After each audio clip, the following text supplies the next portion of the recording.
We shall commence this module by studying the need of SEZs. The need of geographically defined zones has been recognized world over to promote trade. The main reason behind the development of such enclaves is export promotion by the concentration of resources in specific areas for the purpose. In this category, the setting up of export processing zone, that is EPZs, has been a famous model across the world.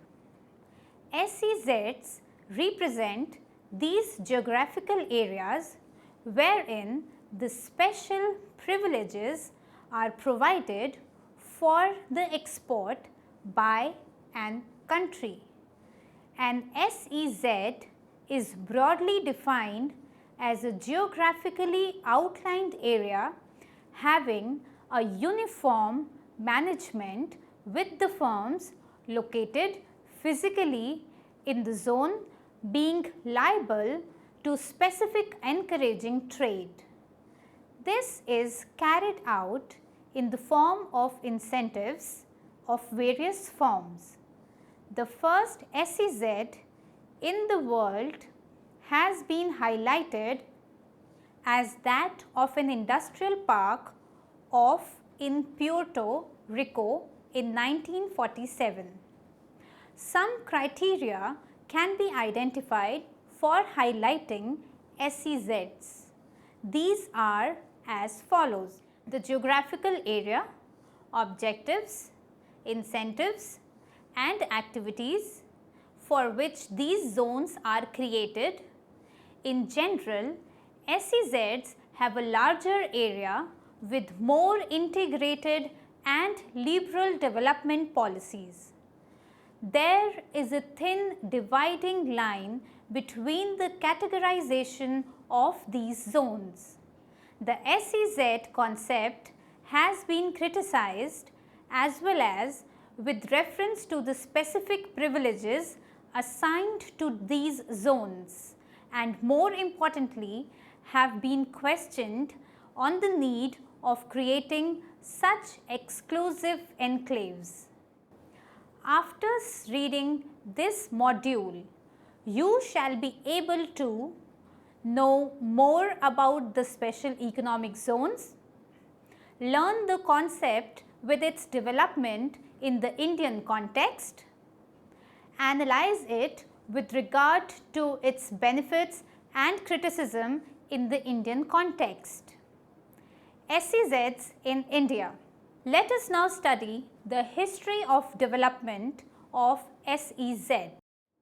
To promote its exports and improve the foreign exchange earnings, the Government of India also adopted the EPZ model by setting up the first EPZ in Kandla in 1965, which was in fact the first EPZ in Asia.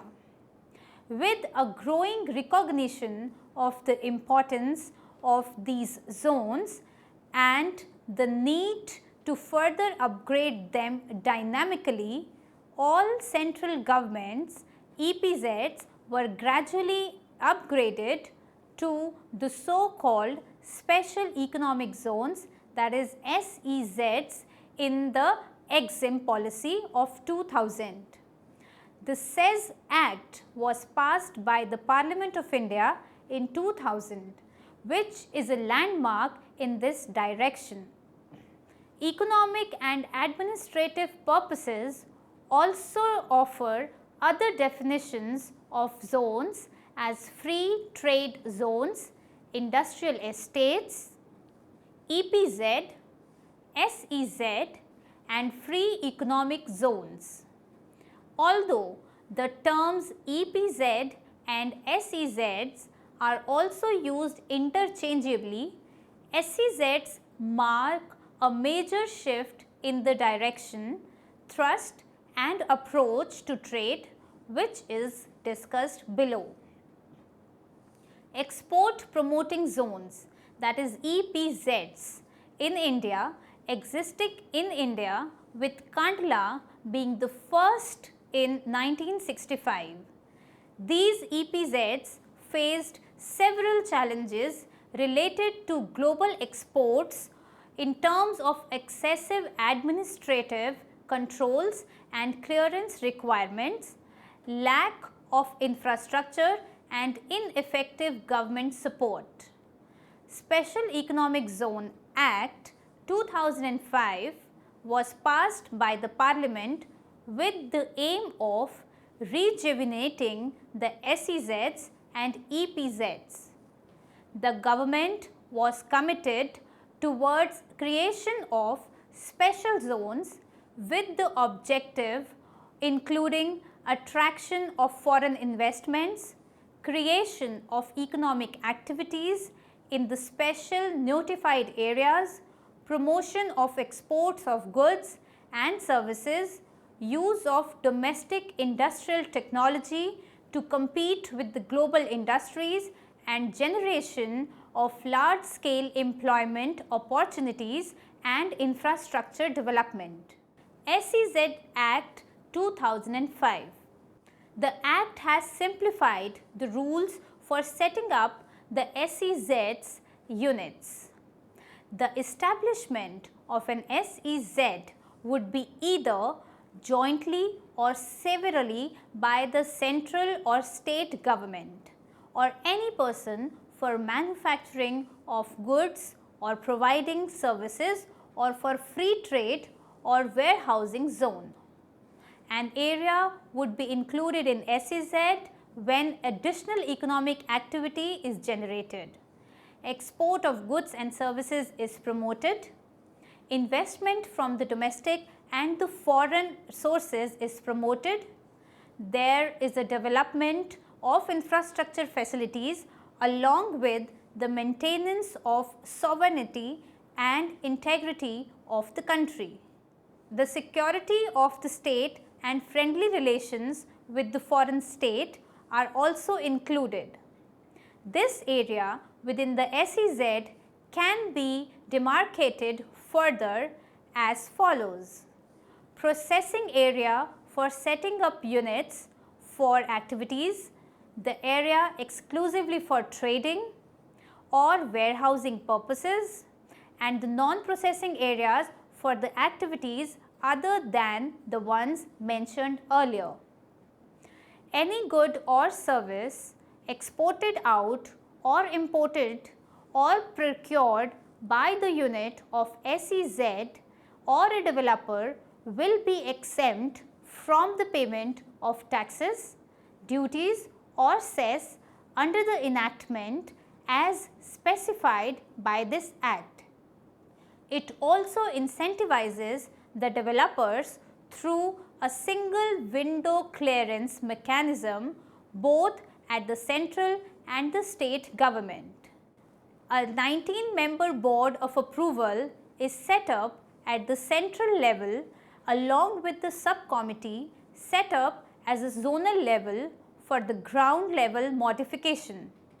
Central government also appoints a development commissioner to undertake the administrative controls and also exercises his powers as a labor commissioner overlooking the employment aspects. An approval of committee is also to be set up for the purpose of granting approvals to the setting up of SEZs and monetary purposes. The Act also calls for setting up of specially designed courts by the state governments to adjudicate the matters related to the civil offences within the SEZs. It also forwards the setting up of a special economic zone authority for administering the functions. Special fiscal provisions as per this Act include exemption from any duty of customs mentioned under the Customs Act of 1962, the Customs Tariff Act of 1975, the Central Excise Act of 1985, service tax under the Finance Act of 1994.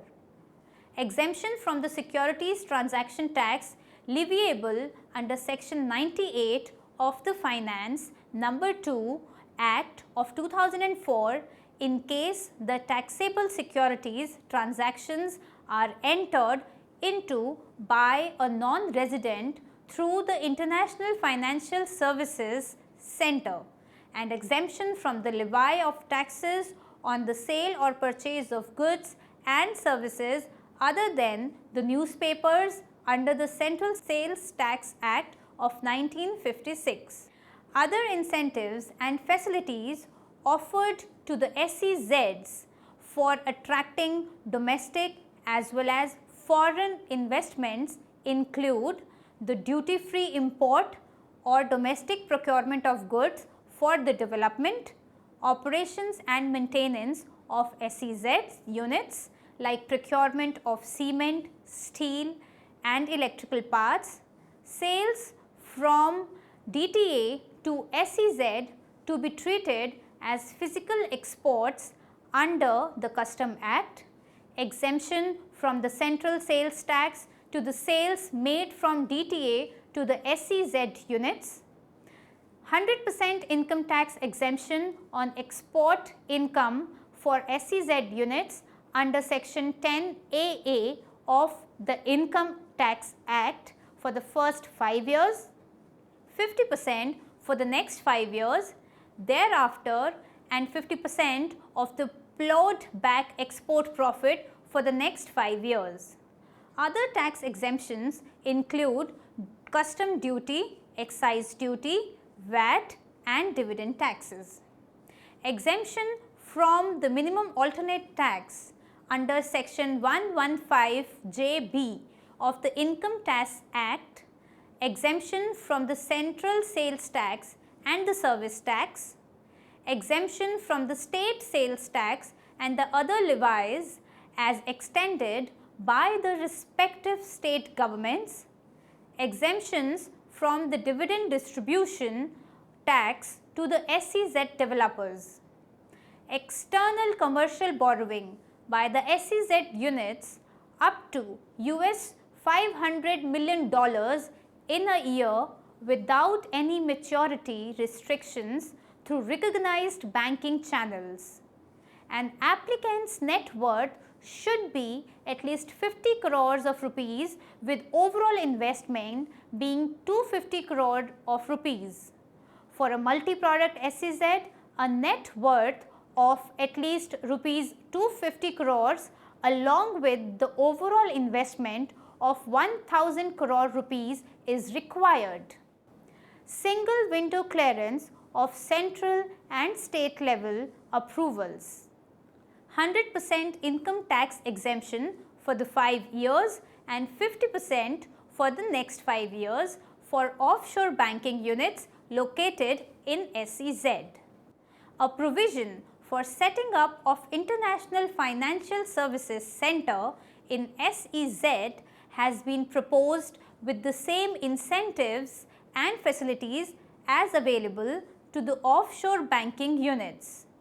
100% FDI is allowed in SEZs through automatic route as per the provisions of the SEZ Act 2005. Government will undertake acquisition of land on behalf of corporations and developers.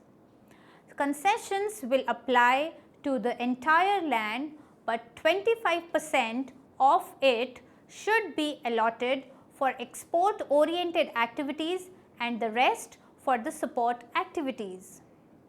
Infrastructure support activities include road, housing societies, recreational areas and restaurants, telecommunication facilities and conventional centers. Specific SEZs can also have schools, hotels, educational institutes, ports and golf course also. Domestic labour laws were not applicable. Rather, the Labour Commissioner, as appointed, can implement laws to regarding labour safety and environment protection. Labour-related agitation is termed illegal. To permit non-polluting and foreshore activities within the coastal regional regulation zone, 100% of the foreign investment to develop the township within the SEZ with the residential, educational and recreational facilities on a case-to-case basis. Freedom to make overseas investment out of export earning foreign currency account, flexibility to keep 100% of the export proceeds in export earners foreign currency account. Infrastructural facilities include creation of world-class free trade and warehousing zones for the export and import facilitation and taking India's toward global standards. Provision of financial services through establishment of offshore banking institutions. Public-private partnership based infrastructural project development. Special SEZ authority to look into the infrastructure development within each SEZ. There have been other enactments for SEZs after the SEZ Act as can be observed below. As per the current amendment of the Act in 2013, no minimum area would be prescribed for setting up of an SEZ, but a minimum build-up processing area would be set up as per categories defined for cities. Other governmental initiatives. A Parliamentary Standing Committee on Special Economic Zones submitted its report on 2007. SEZs are forwarded as the growth catalyst and suggested that there was a need to understand the cause of the farmers' problems. It recognizes the due haste in the approving SEZs and suggests amendments to be made for making these people friendly. It strictly highlights the need of a ban on the use of double or multi-cropping land for setting up of SEZs, avoiding making the use of cultivable land, making it mandatory for the developer to obtain the permission from the state government for purchasing crop for cultivable land use and using waste and barren lands for setting up of SEZs. It forwards unlocking and recycling of land for setting up SEZs and also prescribing a maximum area for the setting up of SEZ units. Further, a check on mad rush for SEZ is to be checked with a region-wise cap on the setting up of SEZ units. The Land Acquisition Act of 1894 is suggested to be replaced by a modern legislation. For this public purpose is to be defined the monetary compensation to be a part of the package and resettlement is to be provided to the affected community.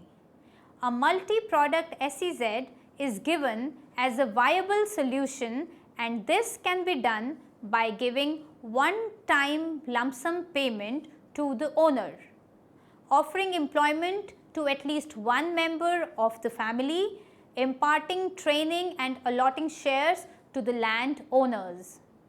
A master plan for SEZ is to be formulated as per the recommendations for the purpose of civic amenities. Construction of houses in non-processing areas with residential complexes, rationalized tax exemptions, a level playing field for the domestic industry, no delusion for implementation of labor laws and widening the composition of the SEZ authority are suggested. Some states in India also have SEZ Acts. The SEZ Act has also been amended a number of times. Current statistics. By 2007, India has approved 584 SEZs with 381 of them being notified. Out of those approved, 353 SEZs belongs to IT, ITES, electronic hardware, semiconductor industry, followed by 33 in biotechnology, 23 in pharmaceuticals, 19 in textiles and 13 in gems and jewelry. The total land area involved in the approval and notified SEZs is around 67,787 hectares, that is not more than 0.014% of the total land area of India. Geographically, more than 100 SEZs have been approved for Andhra Pradesh, which is 109, and Maharashtra, which is 104, followed by 71 in Tamil Nadu, 57 in Karnataka, followed by 45 and 46 SEZs in Gujarat and Haryana. In 2004 and 5, the total value of export business was rupees 17,729 rupees crore, which 2009-10 rose to rupees 2,20,711 crore of rupees, or nearly 26% of the total export. The compound annual growth rate, or the CAGR, was almost 58.6% within this time period. The exports in the year 2012-13 from the SEZs have been to the tune of rupees 3,53,195 crore of rupees.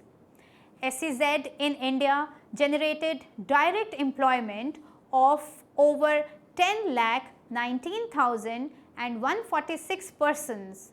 The incremental employment generated by the way of 8,84,442 persons. There was certain benefits attached with the creation of specialized zones. Let us now understand them. The creation of specialized zone is considered as a step ahead in overcoming the bureaucratic setup of license and permissions, which has been held responsible for the slow progress of India's international trade. The establishment of such specialized areas facilitates the faster movements of goods and also supports the assembling and re-export of goods which earlier lacked efficiency. Tax exemptions and reimbursements have also been initiated swiftly through these zones. Large-scale industries have always found it difficult to deal with labor issues and laws concerning hiring and removal of labor, which has resulted into low-level, large-scale industrialization in India. SEZ provide flexibility on employers in terms of labor laws and regulations. SEZs provide world-class infrastructure and initiate a newer form of global competition-based industrialization. Autonomy over taxes, labor laws, regulations, tariffs, single window clearance, investment exemptions, integrated rural-urban development, large-scale employment generation and involvement of public-private players create a conducive environment for global trade and business opportunity, which cannot be provided for an industry alone. SEZs were criticized because of some drawbacks. Let us discuss them now. One cannot find SEZs so simplistically marvelous without any drawback or shortcoming. The foremost critique of this economic establishments involves the issues of massive annexation and acquisition of agricultural land for the industrial purposes. Instances have been reported where land was forcibly taken away from the farmers without proper compensation on false promises of employment. The allied problem is of the displacement which, if unaddressed, causes unrest amongst the inhabitants of that land. The enforced acquisition of land by the government using the Colonial Land Acquisition Act of 1894 has raised voices from different corners.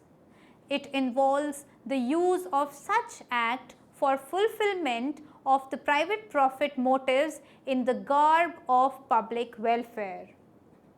The next allied concern arises is of the food security and long-term interdependence of nation in achieving food demand if such projects are carried out at a massive pace. Faster conversion of agricultural tracts into industrial hubs subjugates the food emergency India faces. Institutions like IMF and NIPFP in their studies have pointed about the loss to the exchequer due to tax concessions and rebates at length, which could be to the tune of rupees 97,000 crores from 2005 to 2010. Revenue losses like this poses questions over the future benefits yet accrued. Another criticism is regarding the narrow outlook of SEZs in terms of operations and locations. Analysts argue that focus of new SEZs is limited to the states which already have substantial infrastructure and that the area of operation is limited to IT, ITES, electronics and hardware. Widespread cases of acquisitions and the famous case of West Bengal uprising in Nandigram in 2007 lead to total breakdown of SEZ schemes. A parliamentary committee of union ministers was set up to review the matter. The committee gave the following recommendations. SEZs are strategically important for India in the global market to compete through its exports, but somewhere the scheme has failed to address the concerns of all the stakeholders. The committee held the ministry responsible for the hasty decision and reiterated to make the law more stakeholder friendly. Special economic zones have also proved out to be a big gamble to ride on for the large scale industrialization as it faces challenges like grievances of the stakeholders like farmers and peasants, loss of tax revenue of the government and the profit oriented development by the land developers. Foremost refrains against the SEZs has been their inability towards encouraging manufacturing exports from India and instead becoming host to the information technology firm to avail of tax incentives by shifting to the zones from the domestic tariff areas. Free trade agreements, that is FTA, are the next hurdle as they act parallel to the objective of export promotion through opening up of trade. Many SEZs have surrendered due to the economic slowdown and lack of demand. Minimum alteration tax and dividend distribution tax have further added to the misery.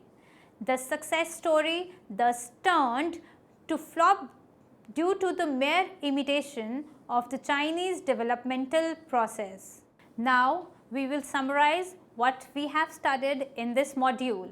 Special economic zones are the special locations created toward production and exports of goods and services through the development of world-class infrastructure. Incentives to SEZs range for cheaper land along with the tax exemptions, duty-free import, foreign direct investments, relaxed labour laws, single window clearance.